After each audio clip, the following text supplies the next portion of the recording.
तो अब हम कर रहे हैं एल्केन्स का part 2 chemical properties.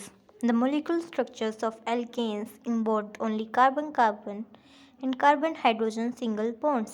As all these bonds are sigma bonds and are practically non-polar in nature, alkanes constitute a rather unreactive class of compounds. They are quite inert towards the common reagents such as acids, alkalides, and oxidizing or reducing agents under ordinary conditions. However, under strong conditions, alkanes do undergo a few reactions, mostly involving substitutions. The reactions generally take place only by free radical chain mechanism.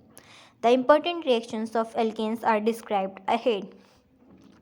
Halogenation. The reaction involves the replacement of one or more hydrogen atoms of an alkane by a corresponding number of halogen atoms. Chlorination and brominations are carried out by treating the alkane with chlorine or bromine in the presence of light or at high temperatures. For example, when chlorine reacts with methane under these conditions, all the four hydrogen atoms of methane can be successively replaced by chlorine atoms as shown below.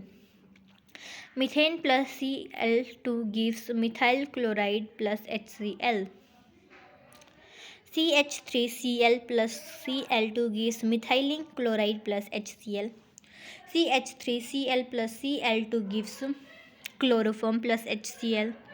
CHCl3 plus Cl2 gives carbon tetrachloride plus HCl.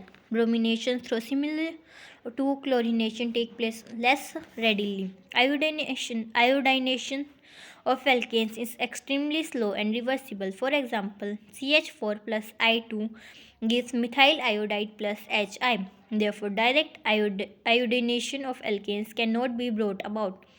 However, the reaction may be carried out in the presence of an oxidizing agent such as iodic acid, nitric acid, etc., which convert the hydroiodic acid produced into iodine. 5Hi plus HiO3 gives 3I2 plus 3H2O.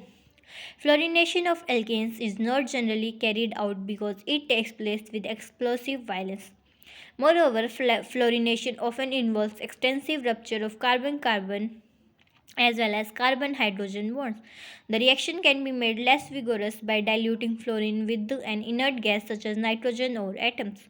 It is obvious, therefore, that the order of reactivity of halogen toward alkane is fluorine, chlorine, bromine, iodine.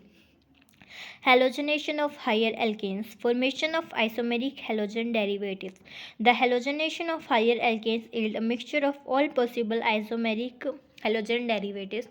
For example, chlorination of propanes gives a mixture of 1 chloropropane and 2 chloropropane.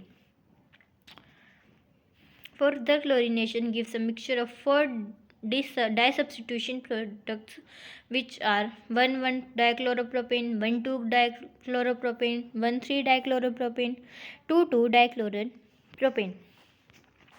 The mechanism of halogenation is discussed later.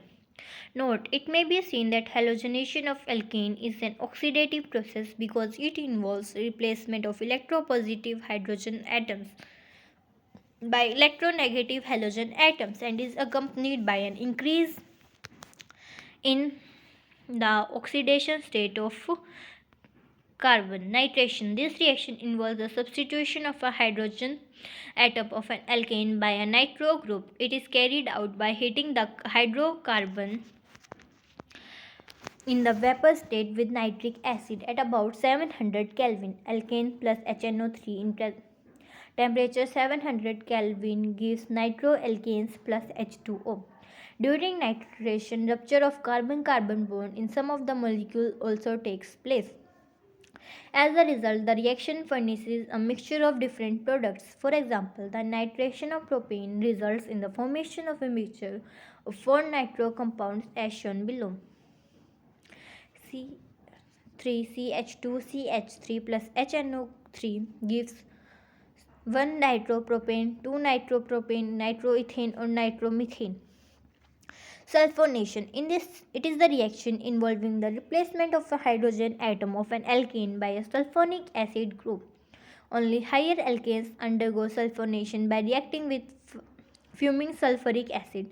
For example, hexane plus sulfuric acid SO3 gives hexane sulfonic acid plus water. Nitration and sulfonation are believed to take place by free radical mechanism. Oxidation. Combustion. When burnt in excess of air or oxygens, alkanes undergo complete oxidation to produce carbon dioxide, water, and large quantities of heat. For example, alkanes plus oxygen in excess gives NCO2 and plus N plus 1 H2O plus heat. For example, CH4 plus 2O2 gives CO2 plus 2H2O. In spite of being highly exothermic reaction, combustion requires a high temperature, that of a flame, to start it. This is due to the energy of activation required to initiate the reaction. Due to the large quantities of heat produced during combustion of alkanes, this reaction has tremendous practical importance. Vast quantities of hydrocarbon obtained from petroleum are used as fuels for the production of heat and power by combustion. The cooking gas, commonly known as LPG, is a mixture of propane and butanes compressed as liquid. Incomplete combustion of alkanes due to insufficient supply of air or oxygen results in the formation of a soot or carbon black. This is used this is used in the manufacture of Indian ink, printers ink, black varnish, and as a filter for rubbers. Catalytic oxidation. When heated as a regulated supply of air or oxygen at high pressure and in the presence of suitable metallic catalysis, lower alkynes are oxidized to alcohols and aldehydes, while higher homologous yields long chain fatty acids. For example, when a mixture of methane and oxygen in suitable proportion is compressed to 200 atmospheres and pass through copper tubes at 475 Kelvin, methane is oxidized to methanol. When a mixture of methane and oxygen is passed through heated molybdenum oxide, methane is oxidized to form to formaldehyde. Normally, alkanes resist the actions of oxidizing agents such as potassium permanganate, but alkanes containing tertiary hydrogen atoms can be oxidized by such reagents to corresponding alcohols. Thermal decomposition or pyrolysis. The process involves the decomposition of bigger molecules into a number of simple molecules by the action of heat. When heated to about 775 to 1075 Kelvin, higher alkanes undergo pyrolysis to yield smaller molecules. For example, propane decomposes as follows at about 735 Kelvin. Propane at 735 gives ethylene or propylene. It is apparent that pyrolysis involves the decomposition of carbon-carbon as well as carbon-hydrogen bonds.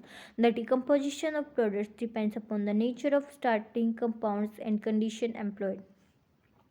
The pyrolysis or thermal decomposition of alkanes obtained from petroleum is commonly referred to as cracking or fragmentation. Cracking is a very potent process from commercial point of view and is discussed in detail under petroleum. Catalytic reforming or aromatization. This process concerns the conversion of aliphatic hydrocarbons into aromatic hydrocarbons in the presence of suitable catalysts. This reaction involves dehydrogenation, cyclization, and even isomerization in some cases. It is generally carried out at high temperature of about 720 to 820 Kelvin, high pressure 10 to 20 atmospheres, and in the presence of a catalyst which generally consist of chromic oxide supported on aluminium oxide. Thus, N hexane changes into benzene and N heptane changes into toluene. These days, the reaction is generally carried out at 670 Kelvin in the presence of platinum as a catalyst. Therefore, the reaction is sometimes termed as platforming. Isomerization. It is the process of converting one isomer into the another. It is found that when alkanes are heated in the presence of aluminum chloride and hydrogen chloride, they are converted into branched chain isomers. Mechanism of halogenation of alkanes. The halogenation of alkane is known to be a free radical chain reaction. This is because it proceeds through a series of steps involving free radicals, each step generating a free radicals that bring about the next step till the chain of this step is finally broken. There are three fundamental stages of the chain reactions, namely chain initiating step, chain propagating steps, chain terminating steps. Now, chain initiating steps. The reaction is initiated by the homolytic cleavage of a chlorine molecules into two chlorine atoms or free radicals, each carrying an odd or unpaired electrons. The energy required for the supplied by heat or light.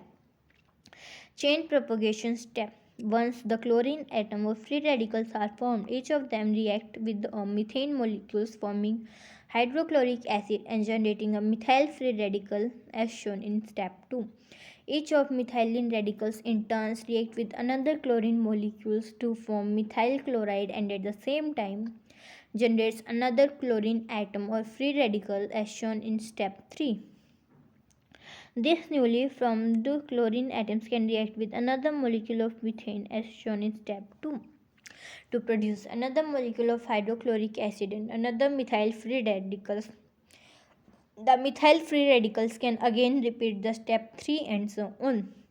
Thus, the steps 2 and 3 are repeated several times and the chain gets propagated till it ultimately terminating. The chlorine atom formed in step 3 can also react with methyl chloride to yield hydrochloric acid and the new substituted methyl radical as shown in step 4. The substituted methyl radical would react with another molecules of chlorine to form dihalogenated methane as indicated in step 5. Theoretically, this process may extend further till all the replaceable hydrogen atoms in the methane molecule have been substituted by chlorine.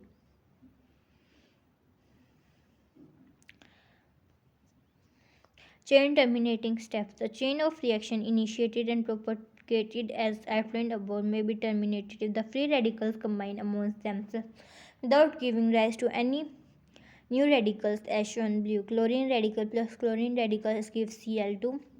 Methane radical plus chlorine radicals gives chloromethane. Methyl radicals plus methyl radicals gives ethene. The chances of free radicals combining amongst themselves are very low indeed because of the very small relative concentration of free radicals in the reaction mixture. Still, such a combination cannot be completely ruled out. As this happens, the chain of step initiated by the cleavage of a particular chlorine molecules comes to an end, but other similar chain initiated by the cleavage of a particular chlorine molecules come to an end, but other similar chain initiated by cleavage of a particular comes to an end, but other similar chain initiated by other chlorine molecules continue to operate and therefore the overall reaction keeps on progressing.